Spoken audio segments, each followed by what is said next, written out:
For me to Malkin, so she'll give a speech first about the native plants that we're on, and then we'll go down. And anyone looking at the interpreter won't be able to understand it from there. I have that. What is your interpreter understanding? How about that? Thank you. You're very welcome. Thank you.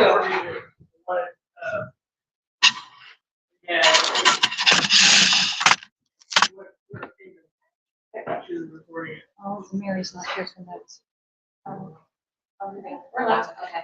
Okay, before we get started, Malkin would like to address those that are gathered here today.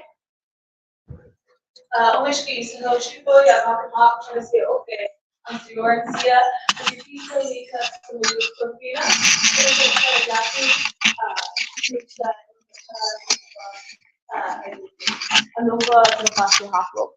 My name is Lade Malkin Hawk, and I'm a proud member of the Choctaw Nation of Oklahoma. I'm Ansteorran, and I am so happy to see y'all today. This is the beautiful Choctaw homeland, and this is the beautiful Choctaw language that I was speaking. Please listen to my short remarks. I ask your forgiveness as I read off notes. My elders always stress the importance of thinking very carefully before speaking in important forums such as this, and I wanted to ensure that I gave my words the proper time and consideration, especially when speaking on my homeland. As a queer, disabled, Indigenous person, I am not a stranger to discrimination and both micro and macro aggressions in and out of the SCA. Those of us from minority communities do not have the luxury of being our identities advocate, nor do we have the luxury of leaving behind our strong feelings about subjects that impact our health and well-being. This is something experienced by all members of minority communities, especially those of us who face multiple aspects of discrimination. For those in the room who claim or desire to be allies, I ask that you truly listen instead of talking over us and take the time to sit with being uncomfortable. And remember that strong emotions do not equal irrationality. For our panelists, volunteers, and my fellow members of minority communities, thank you so much for your time, labor, and courage today. Yako Keifina, thank you. Thank you. Malkin. Thank you.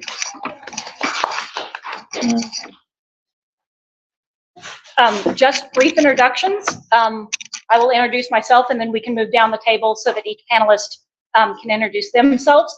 I am Castellana de Andalucia, and I am the Kingdom DEIB officer for Ansteorra.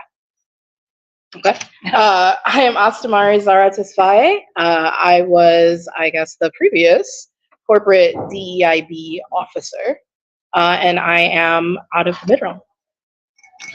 I am Charles de Bourbon. I am the current corporate DEIB officer, and I am out of Ansteorra.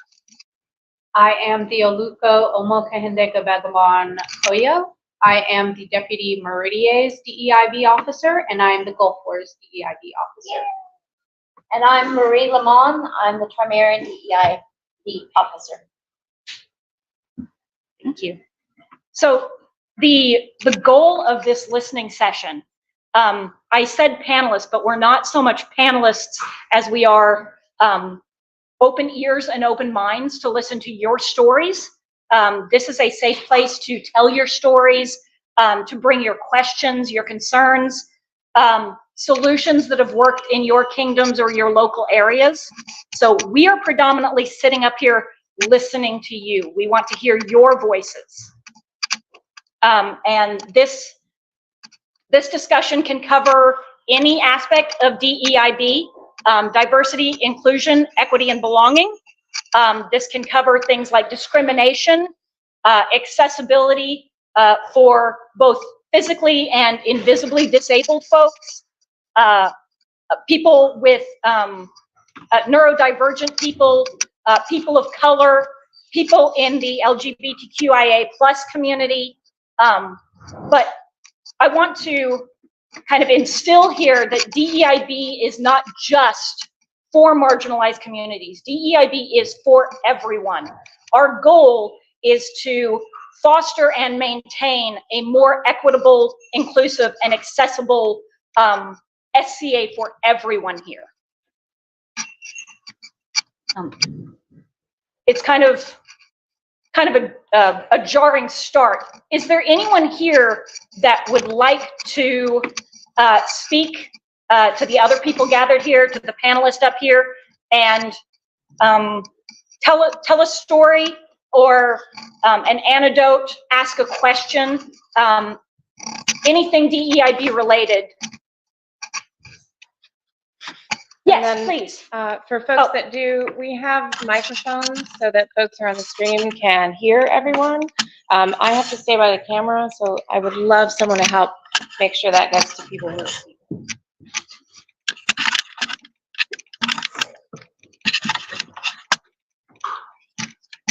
Hello, y'all. Hi. I'm Llewellyn Ap Torrens from the Mid-Realm. I'm an old school gay in the society. I'll just put it that way. Because when I joined the SCA, it wasn't acceptable to be gay. Okay? And so I joined actually in Ethelmark when I was living in West Virginia. Okay? And to tell you what, West Virginia was great to be gay in. Because people down there judge you for who you are, for the most part. Because they depend on you to do things. Okay? So, I go to an SCA event and I've just joined a household, and my household knows and doesn't care, you know. And I hear that somebody comes up to the head of my household. This is 34 years ago. And says, "Hey, Bear," Sir Bear Walsbane, by the way, who passed last year. Wonderful man. Wonderful man. Okay? He said, "Hey, Bear, you know that new guy in your household, Llewellyn's apprentice? I mean, Judas' apprentice?" He's like, "Yeah." "Well, you know, he's a faggot." Those words. And Bear said, "And?"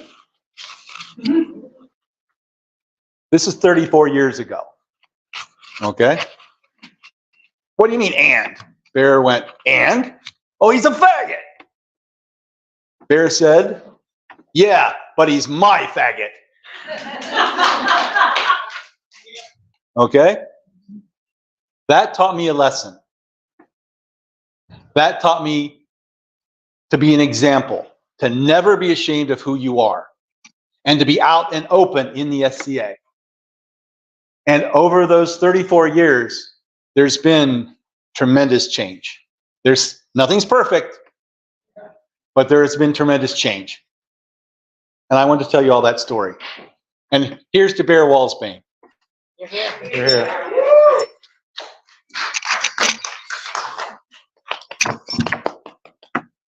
Good luck for next. All right. Excellent. I talk a lot. That's all right. So my name is Sarah Alganatia. I am from the Kingdom of Meridies. Not that you can tell from the accent, though. I grew up in England, and I moved to Meridies as an adult for a job. And when I joined the SCA, I was the only person of color in my group in Huntsville, Alabama. When I moved to my second group, there was myself and Kahinde. Hi. I'm not even from there. I know, right? I was deported. And I got into court heraldry. And I became Their Majesty's Court Herald. And one day, a woman who had Middle Eastern ancestry came up to me, and she was in tears. And she said, "I am so glad you are up there, because it shows me that I have a place to belong." And I think that's something we all need to remember, is that we need to show that diversity and that acceptance for everybody, no matter who we are. And I don't know how best to do that. I know that in my home group now, I live in a very queer barony, let's say. My barony is very LGBTQIA friendly. Our baron is openly trans. You know, it's a wonderful place to be. But we still have those old school elements. Mm-hmm. And we've actually had to deal with an entire fracture in our barony because they didn't like the way things were going. They accused us of bringing politics into the game because we wanted everyone to respect each other. And I want to know how other people have dealt with that, because what happened to us was kind of what happened in certain Ansteorran baronies, where they just went away. And they went away with a lot of fuss. And now we have new people coming in. We have young people coming in who see us as welcoming and opening. But we now have an issue where those of us who are established are also burning out from running things. So I don't know what we do, because we need that experience, but we also need to nurture the new people and not shove them right into leadership positions, because that's not fair on anybody. So if anyone has any ideas of how we maintain this openness but still can prevent burnout, I'd be really, really interested. Do have any of the panelists? Oh, we have some. There are a couple hands. Okay. Oh. Okay. There we go. So one of the ways we've worked on helping in our areas to promote that is a mentorship type program. For officers, we have deputies. All right, let's bring these people in. Let's, maybe I stay on as official for 2 years, but someone is learning alongside me and, learning to take over that position. And some of our positions, you don't even have to be 18.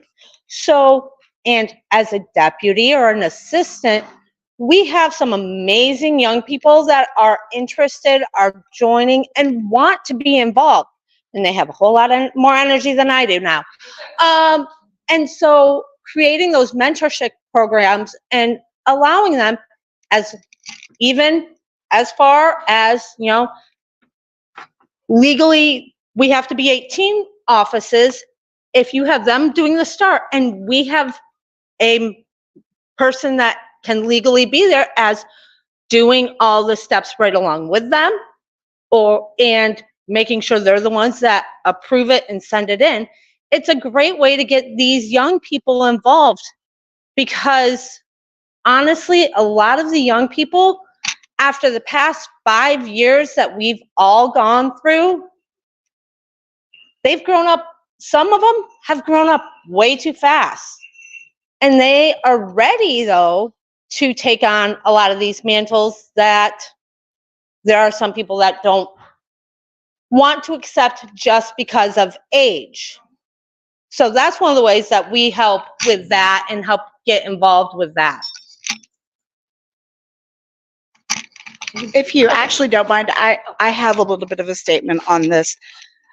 The most important thing I can tell to all the allies that are out there, now, I have bipolar disorder. Nobody sees that. I can take that off of the gate unless I choose to tell somebody. But the most important thing you could do is because we get a lot of things that we do that are not accessible to people, that do not work for the way that they have to interact with the society.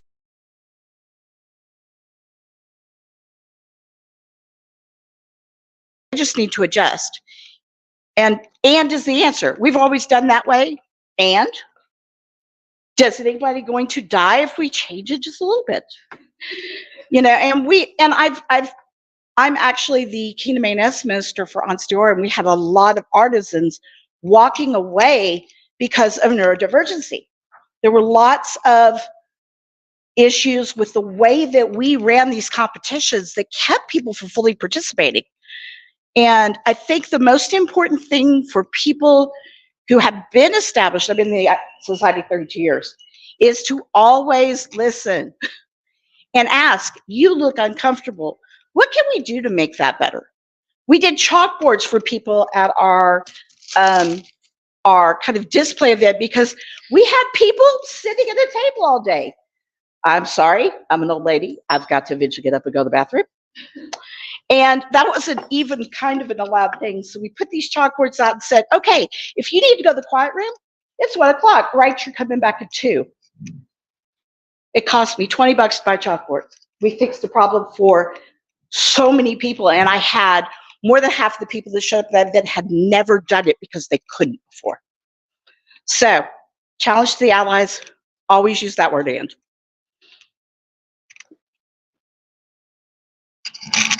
I kind of want to extend on that. It's like a question of if you have new folks coming in, what do you do? How do you get them engaged?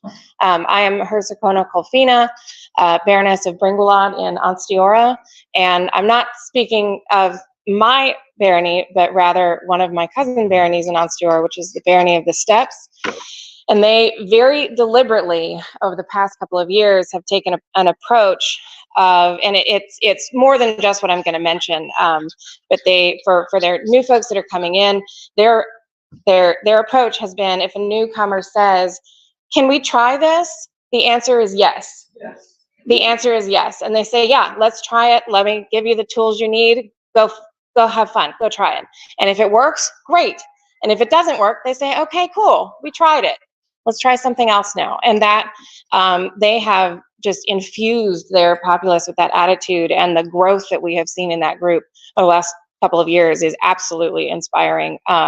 So I don't know that they are here today. I think their Excellency Steppes are at war, but highly recommend reaching out to them because they have I think are a phenomenal example. Yeah, you have a mic.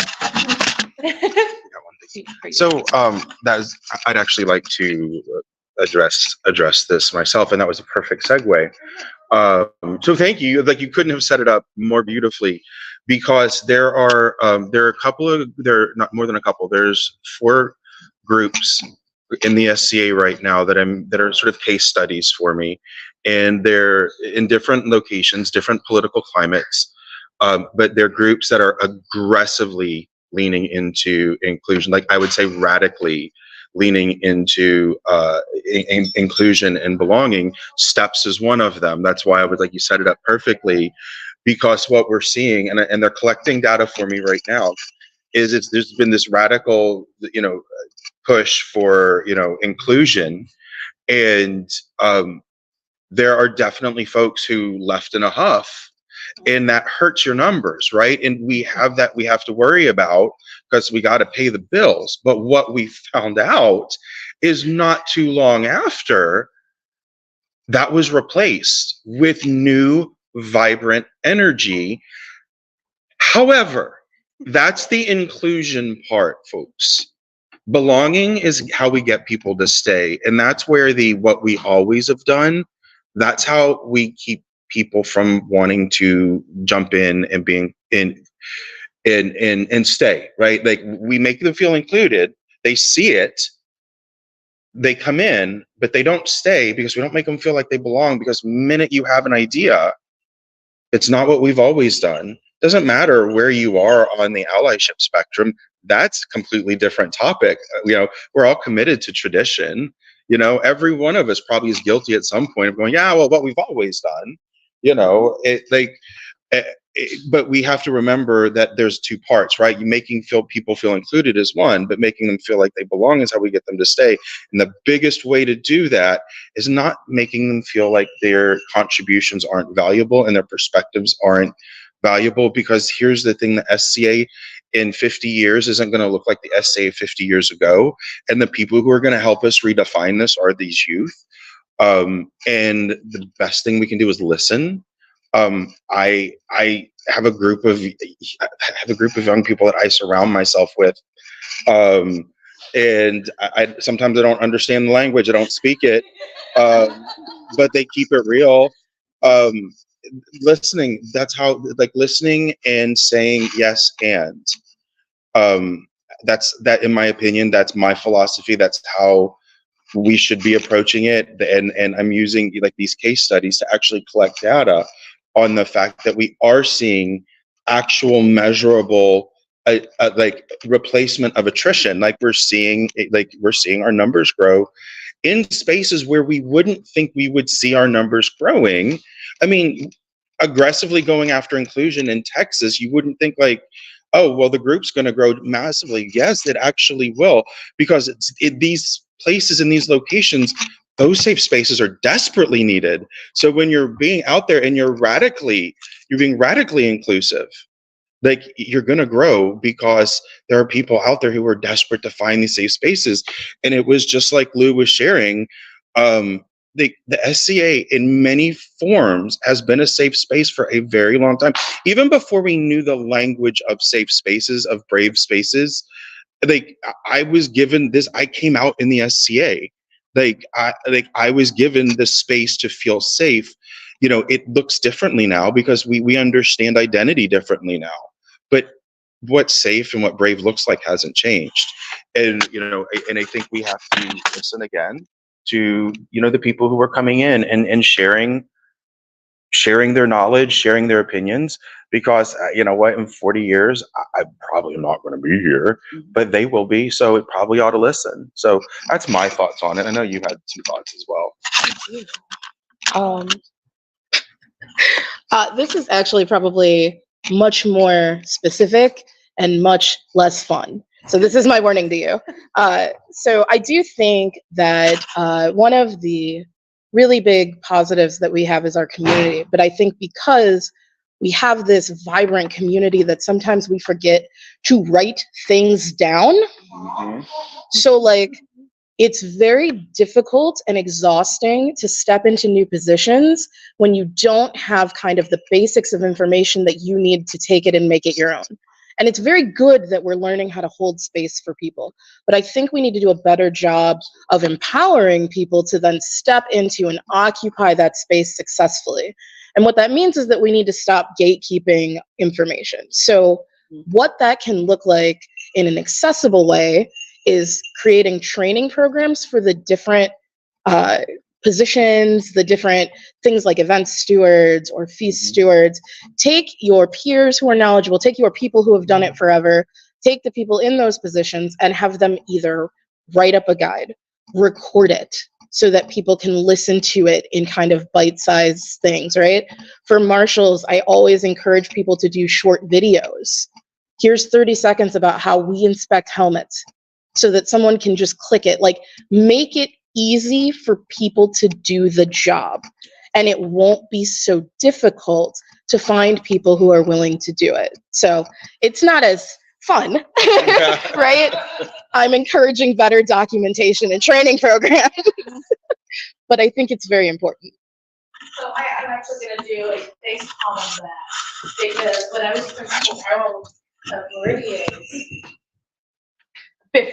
when I was principal herald of Meridies, before I stepped down, I had all of my staff write standard operating procedure documents. I'm a project manager in real life, and I was like, everyone's going to have standard operating procedures. Everyone needs to write these down, what you do, how you do them, what your cadences are, who you need to report to, who you need to, and what do you know? Recruiting for those offices has become easier. And we started a online learning system so that we weren't gatekeeping heraldic education. So that we weren't, it wasn't this arcane knowledge. And I need to get people moving on that again, because, you know, momentum is a thing. But I'm having this great big face palm now because it's like, wait, yeah. So, yeah. I just wanted to put just a quick,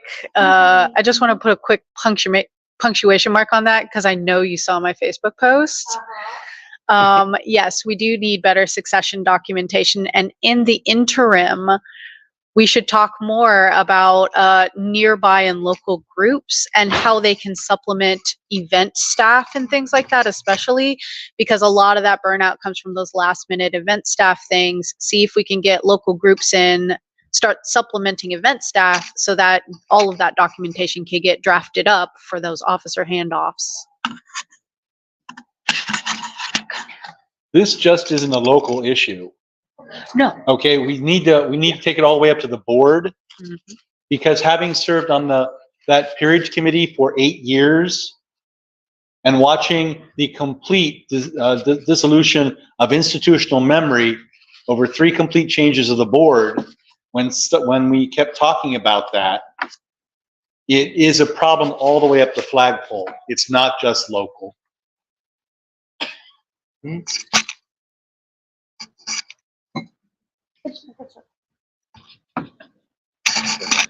I basically just came in today because I heard something yesterday in Scribes Point that someone hadn't been able to come into Scribes Point because they were in a wheelchair and it was too crowded.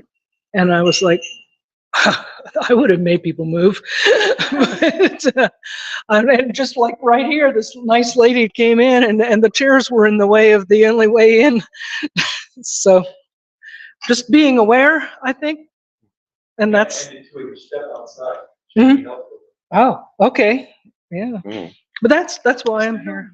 I want to be an ally if I can. I wanted to speak on the topic of belonging. I think we really have to shift our culture because it's such an individualized thing. But if we can get our individual groups to keep an eye on, if you are the person at Arts and Science Night, or you are at fighter practice every week, and you notice someone that was excited and has been at 4 or 5 practices and suddenly they're not showing up, someone actually reach out and find out why. Because it could be maybe somebody that was coaching them said something that upset them, or maybe their car broke down and they don't have a way to get there anymore and they don't want to ask. So being aware of your people as they're coming in, and more specifically as they're disappearing, so that you can collect them back in and know that they are valued and that we want them here before they have completely given up on our communities.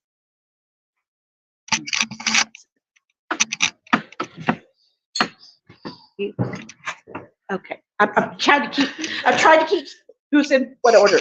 Next. I just wanted to mention very briefly that we've been talking about the barony of the steps, and I want to mention that Baron Bao is Vietnamese and Baroness Cat is very openly agender and talks very often about having chronic pain, and so that is a big factor, and that we don't need to undersell in how successful steps has been, because if you are any kind of minority and you walk in to a place where nobody looks like you go, and listen, I'm white passing, so I've got it a little bit easier, but still I start sweating. It's like, I don't know how I'm going to be treated if I start talking about Choctaw stuff, if I start talking about traditional stuff, if I start talking about being queer.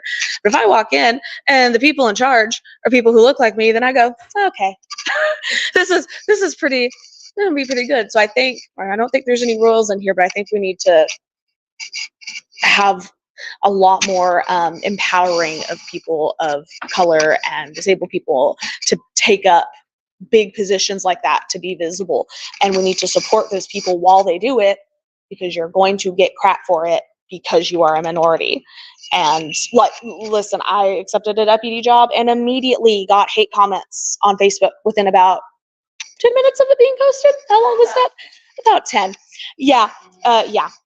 It took us a bit to figure out what they were, because they were very vague and asinine, so I would put it. But yeah, no, about 10 minutes. I despite going into about my my qualifications for this job, which are that I have a degree in it. Yeah, it was pretty bad. But so being able to support people like with Cat and Bao, it has been very great to see how much they're supported, and that allows them to do such a good job and stay in that role long term, so that people keep on showing up and keep on seeing people like them. And there are a lot more people of color in that barony because of Bao. I don't have to, but would you like me to expound on what people's problems were when your office was announced? Yeah, you can. Okay. I'm pretty loud, so I don't know that I need the microphone. Okay.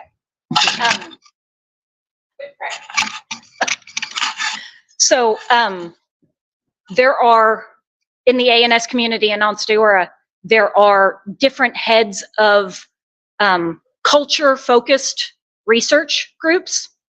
And Malkin is the head of the Indigenous Studies Culture Group. And when that was announced on our Kingdom Facebook page, it listed all of their qualifications. And like they said, they have a degree in it and they are a Choctaw Native. This is their field of study. But in their bio, they listed their pronouns as they, them.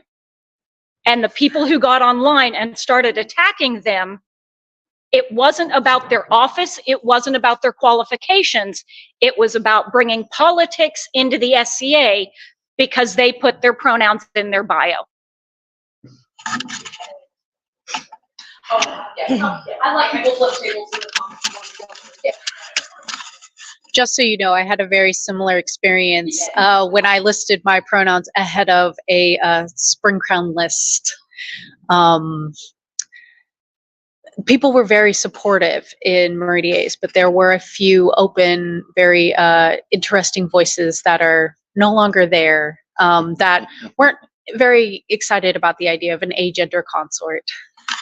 I'll make sure I do want to be clear that most of the comments on the post were people yelling at this person. Yes. And I actually had a friend get really mad because he was on the post and she closed comments. And he came up to me and was like, "You could have taken more to not close those comments that fast. I would get in there and yell at them too." so like, to be clear, there's a lot more good people than that, but those do kind of, they bring it out a lot. Well, and as a society, I have a cultural thing. We have a very good way to handle that. It's called "I'm mad about it." We have one word, another my cover. So we just tell you in one word, we use it so often. But I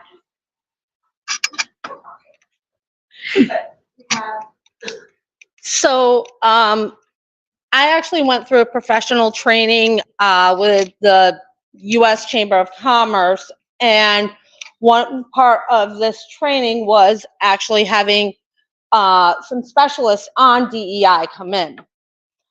I didn't realize, and because I am white, female, straight passing person, I didn't realize how many DEI subcategories I actually fall into until they started going through the list. So DEI, I'm neurodivergent, but I don't always, think of that as DEI. I live in a economically depressed area. I don't think of that as DEI.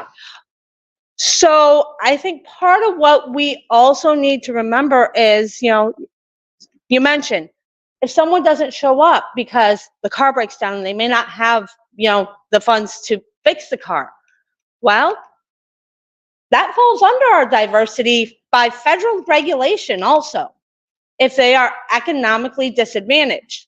And part of the reason we have to remember this is a lot of these different categories can, and unfortunately in some cases do, heavily overlap. And it could be, you could make someone's day and literally, save someone's mental sanity that day just by calling them and saying, "Hey, you want to come with? Do you need a ride?" The actions, though we'd love everything to magically wave a fairy wand and the SBA to be able to do everything all at once, it's not feasible. We can make small steps.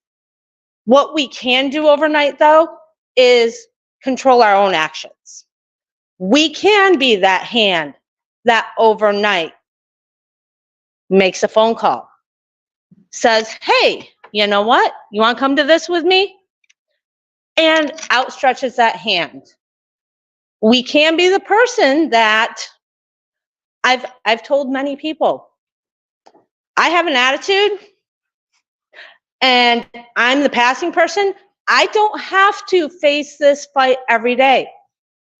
I'll be a lightning rod. I'll take the heat so that my friends can continue to not have to do all the work.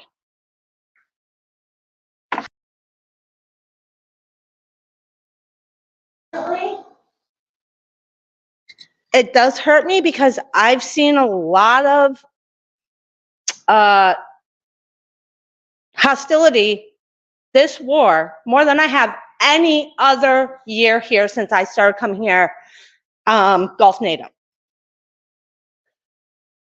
I'm seeing actual aggression, and I started seeing it 3 weeks ago online in relation to service animals. There have been incidents already, multiple, at this event. And it hurts because we do have non-visible disabilities, but also some of these animals, you don't know what freaking service they provide. And so keep your mouth shut. It hurts because I hate seeing it. Sorry. All right, I'd like to weigh in on that. It is first of all, I'm aware of the situations, and I'd like to actually speak to that directly here because I'm certain that there's some folks who are concerned, and understandably so. So I was made aware of a specific situation on the plane on my right here, and immediately I reached out to Zara because she was already here, and the Society Seneschal, and they engaged with the autocrat. And did a little, not a little investigation, they looked into it. And here's the thing, they were wrong. And they are rolling out, or making sure that they're, should have already been rolled out, but they are re-rolling out as we speak, awareness around the service animal policy and what can and can't be said, what can and can't be asked. And my office is currently, we're developing a society, a packet, if you will, to distribute. Of this is what when you're thinking about your sites, and when you're thinking about how you communicate around different things related to your site, specifically accessibility, but even broader than that. This is what you should be looking for. These are the things you need to be aware of. And at the top of that is the service animal, like the ADA compliance for service animals, folks. It's not up for debate. It is what it is, and we follow that.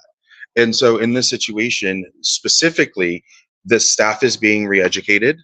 We're in the middle of the event. It's going to take some time, but specifically, that's what's being done. But broader, this has been an issue that, and I know that you and I have talked about it, like since I've stepped up, multiple wars now. This is something that we address, that we've got to figure out how to systemically fix this. So I hear you. I love my dogs. They're not service animals, but I love them, and I can't imagine how hurtful it is to have someone say something about your service animal, and you care deeply about them. It may not be true, and now that's not cool. That's not a good feeling. So I hear you, and we're working on that actively right now. So thank you. I wanted to specifically, I hear you, and we are on it. But I know, do you want to say something? Really quickly. So this has absolutely been an ongoing issue. It was an issue years ago. One of the things that we were able to do when I was in office is write an actual policy that lives in the Seneschal's handbook. And again, this is kind of going back to that we need to empower ourselves with the information. It needs to be easily accessible. People need to understand. And I know that right now, it's often very difficult for people to find the documentation. And and to know kind of where it is. So it's on the website, there's a conduct and behavior portion, and that link lists all of the different things, including the service animal policy. And so as we continue to create better education, I want to encourage people to arm themselves with that knowledge so that when bad behavior happens, they can pull out our corporate documents and say, it says right here that you don't get to ask me that. Yeah. Hello, sorry, Gulf Wars DEIB officer here. I've already chatted with the autocrat and made them very aware of the ADA compliance rules that we're going to be working alongside Charles to make sure the entire staff is made aware of that as well. And just making sure that everybody knows exactly what's up. So, absolutely. I was just gonna say, this isn't just the 100% other thing, but even just people walking around, there is, you know, it's, I hate saying it this way. We come to expect it in some forms, Yeah. but to see it, the amount just of animosity towards the animals, just it floored me. I just was surprised. Yeah, it's starting to feel systemic. And is it sad? It's very sad that we can say we expect to see it directed at people, just not at animals. Ugh. So I joined the SDA in 2012, and about 5 years in, Ansteorra started to have a bullying problem, and I had to leave. And now there's a bullying policy, but I've only come back because of what y'all are doing. And there has been a lot of progress, but there's still a lot to be done. Because one of the biggest problems is gossiping and people not checking, okay, go talk to the person you heard gossip about, find out the truth, because I still have people that used to talk to me, avoid me because of something someone said 6-7 years ago and still hasn't tried talking to me again. There's only a handful of people in around 100 people that I am able to talk to because everyone else avoids me because of what was said. And I know several people who left because of this gossiping bullying issue, and they haven't come back. I don't know if they ever will come back. But some of them were, you know, ready to be white scars. And their wife was verbally assaulted while she was 8 months pregnant, and nothing was done. And he's like, nope, I'm done. So, you know, there's progress, but there still has to be progress made because the gossiping thing is still happening. Like to, this gentle kind of taps it.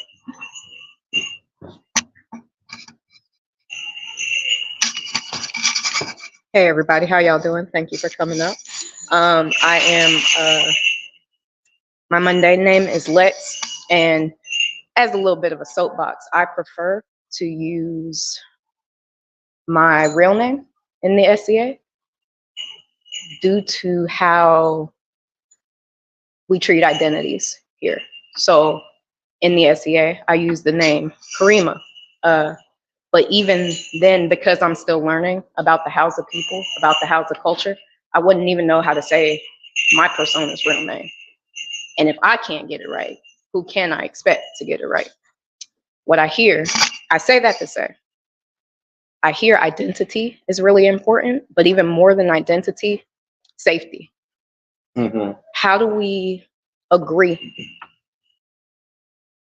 on how to create these environments together?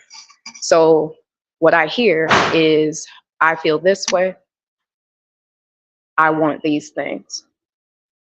And then it seems to be coincidental that other people feel similarly. I want these things. I need this. I want to feel safe. So how can we agree? For me, that's very important. What is it that motivates us? So we create rules. Do those rules match our motivations and intentions to create the communities that we want? How can we connect with each other to really codify the things that we ask for? How do I say? People ask me, so going back to what is my name? Even Lex is not my name, you know, like that's something I use to connect with you. That's Karima is something I use to connect with you. Those things had meaning in context.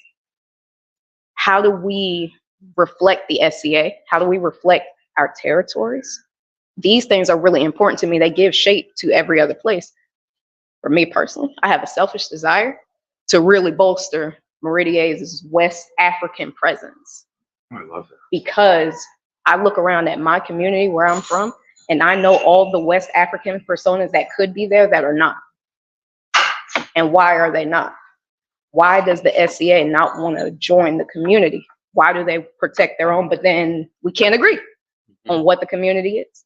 For me, I don't want to sound condescending. No, like, no, let's not. What really motivates me is how do I connect with you? How can I give you what you want? How can we agree? How can my thing be your thing? How can your thing be my thing? How can we work together? That's what I want to say. Thank you.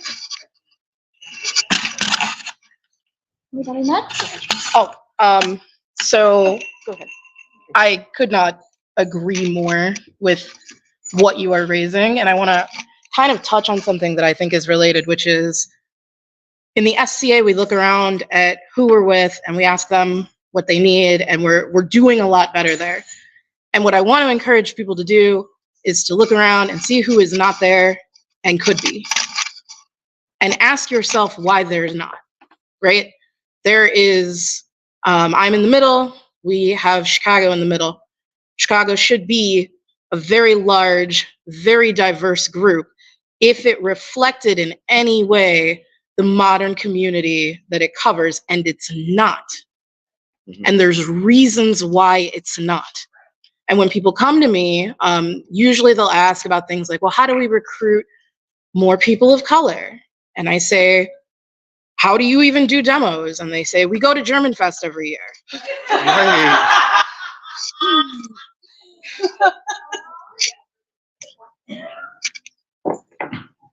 Because we like to hear words in it. Is that's something that I believe that we really understand the word. I haven't found the language yet.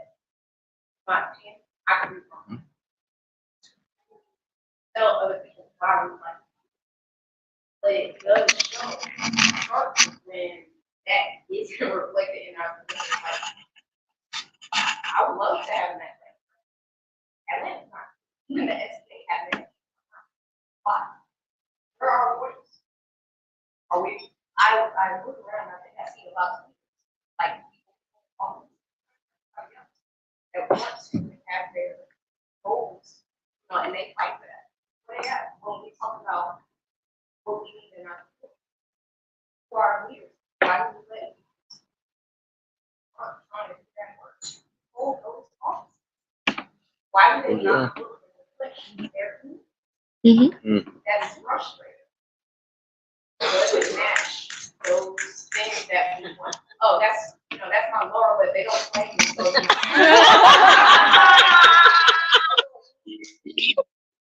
Can you be cool for 5 minutes? Have you met her? I'm gonna have you crying in the club. They don't claim it. You see this? You're talking about the same issue. That's all You're trying to be supportive, you blow me. That's why you. Oh. My point is it sounds more like it has and so for me, I agree. My motivation is to figure out what problems. You don't even have to So we could have, I would like to about this is a good idea. So things that other people don't. For me, I'm looking around at the ASL and I'm thinking that's awesome. And then finding out that has an influence, I'm like, yo, that's amazing. And this is the thing I love, like about culture and the differences and nuance and things that are. Why are we not bringing? Why is that not something that is taken out to the world? That's people. Why do we? I do kind of want to go back and touch on something that you said. You want to, as a, like your personal quest or something that you're very passionate about is bolstering West African personas in your local group. You said that there, you know, could be. So where are they? Why aren't there? And we all know that, you know, SCA, when it was, you know, first started, the way back wins, it was predominantly European, specifically Western European centric. And while we do see a lot more, you know, diverse, worldwide, multicultural personas, there does seem to be this pervasive underlying attitude that some personas don't belong. I am from a kingdom who historically does not like Romani personas. What? I was told when I started playing my persona that I was going to not make any friends, that I was not going to get any awards, that I was never going to rise in rank. And I know that for different groups, there are these personas that even now, the SCA and our kingdoms and our local groups see as other and do not have a place in the SCA. And this kind of goes back to gatekeeping information. Everyone being open. If people are out there doing the research to play these personas and encouraging others and teaching their research, that I'm not sure exactly what needs to happen, but we need to dissolve this pervasive idea that some personas do not belong. And this is one of the reasons why in the NS office we expanded our cultural groups, because it's hard to do this in a vacuum. You need to find your community, find your friends and do it together. And speaking of personas that don't belong. Sorry, Oh, you're fine. Oh, do you need me to be louder? Because I can be louder. If you weren't there at opening ceremonies this morning, I can be louder. Okay, so I grew up Muslim. And I live in the South. Yeah. I have had instances where my community has opted not to celebrate Eid and other festivals because they fell around the first 2 weeks of September. That's how hard we try. Yep. And yet I come into the SCA and it's Crusader this and Crusader that and Crusader the other and a crusade about this and a crusade about that. What does that tell me as a Muslim woman?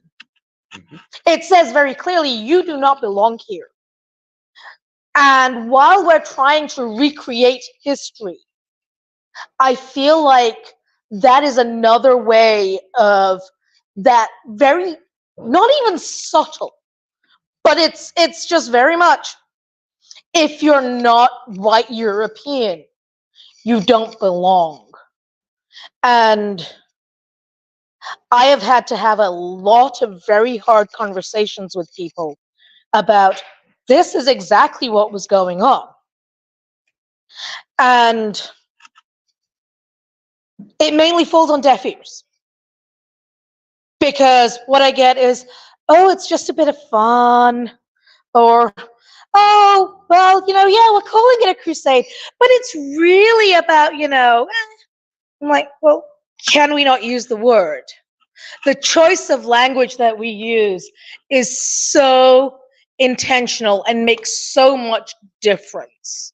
And I feel like that's something we need to be aware of as well, especially because of this personas that don't belong here.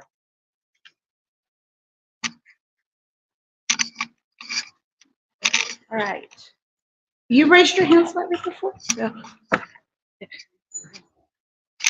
I just want to acknowledge, because language is very important. It is not that the society was originally mostly focused on Western European. The original documents literally say pre-16th century Western European cultures. So we have to acknowledge that that was in documentation for our society, and that is something that we have made progress and changed that wording, but it is still there. Has probably anybody have- not spoken? Yes. What? We probably have time for about 2 more comments before we have to start wrapping up. I'm sorry. So mine is kind of a 2-part thing. One, on commenting on being a religious minority within the SCA. I am a practicing Muslim. To my knowledge, there are 5 of us within the Kingdom of Ansteorra, 3 of which belong in my home and are 2 of my children. One of whom is not out within the SCA yet. When speaking with my daughter, he secretly told her, "Psst, I'm Muslim too." And I had a conversation with him, and we chatted about how my family is perceived within Kingdom. We pray openly at events. You'll see us off to the side of the field praying. My daughter's not here right now because she would probably be the only person on site fasting, and none of her friends were coming, so we thought that that would not be necessarily the best place for her to be right now. But I've spoken with a lot of other Muslim families, and they love the concept of what we do within the SCA.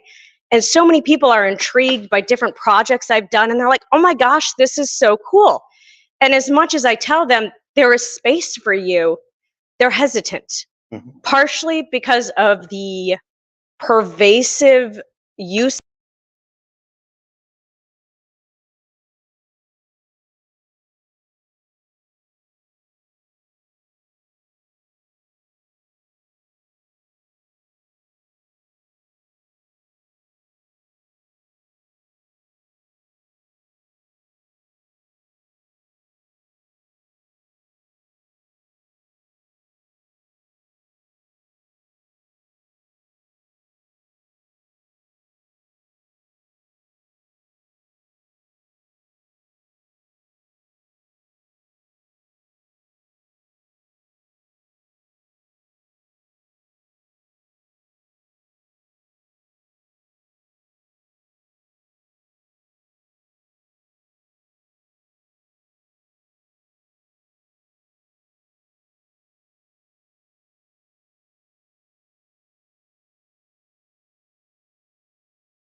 various reasons do not want to put themselves in that situation. So on that note, Ansteorra or Stargate is hosting a dry night on Thursday. We're going to have tea and mocktails. So if alcohol is not your game, please come visit us that evening. We will also be hosting an interfaith gathering on Friday to celebrate Shabbat as well as the first Friday of Ramadan. Where are you located? We are in Ansteorra's grounds, Go past the gates a little bit. I believe we're the first side road off, right behind the Lock Co-Coastal Camp used to be, next to Nova, but set back a little bit down the road. Please come see us. We're happy to have you there. If anybody else happens to celebrate, Ramadan Mubarak. Yeah, if you come to the Ansteorra gate, we'll find it. We'll get you there. Is anybody who's not spoken? Right back there. Okay. All right. We don't have a Right back corner. way back on the rooms first. I just want to make sure I get used first. To the left. There you go. But yes, please speak up. We're listening up front. Hello, my name is Geneviève Chou. I am from Ansteorra, and I know half of the panel who are just amazing people. But really what I wanted to say is, yes, we know change is slow. Yes, we know there is pockets of work being done. But I feel what's missing is the organization. Both of our DEIB officers have been standing out on a ledge by themselves. Where are the other BOD signatures? Where are the other leadership positions in these movements? It's not enough to just have an office. It has to be the entire organization. It's not about just writing a plan and saying, yes, we endorse this. It has to be top down. And until that happens, we are not going to have a united front. We're not going to have common language. And I think that's what those of us who have been sitting watching this play out, people who have been doing the work, are still waiting for. So I hope if anything is heard from the BOD, it's get behind it in a transparent manner. You should be standing out front, not leaving the work on the shoulders of those who are in that office. I'm not sure how that's going to happen and how they need to hear it. I mean, obviously, y'all know I'm happy to go up there and give them the message myself. But if there's anything to take away from that, we can't do it in pockets. We can't do it in a vacuum anymore. People are freaking tired. Yep. We need the organization behind it.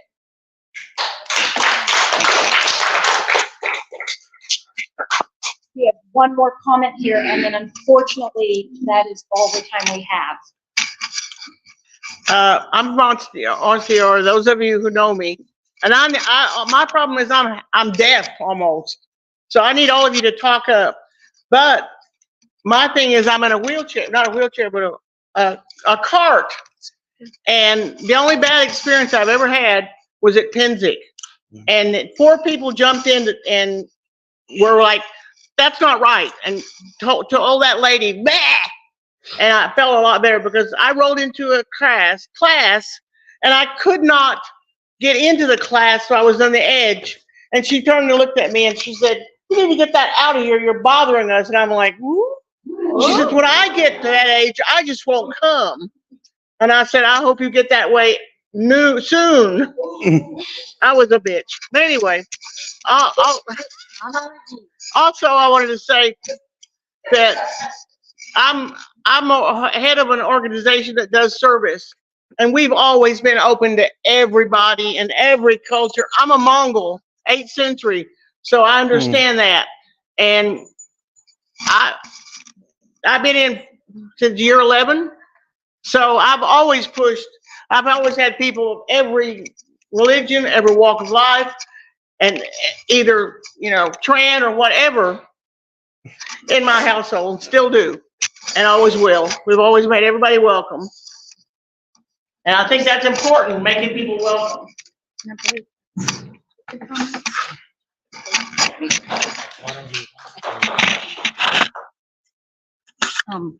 Thank you all. Thank you for being here. Thank you for sharing your stories.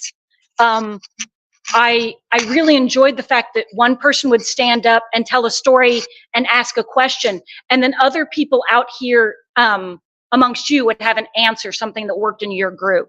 I know that we've all been up here taking notes. I've seen a couple of you, taking your own notes. So I encourage, I guess my call to action after this listening session is to take everything you've heard here back to your groups. And like what was mentioned earlier, why don't we try this? If it works, fantastic. If it doesn't, at least we've tried something new.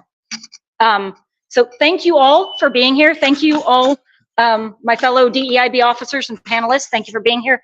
Thank you for our sign herald. Thank you to our sign heralds. Thank you to Colfina who did the live stream.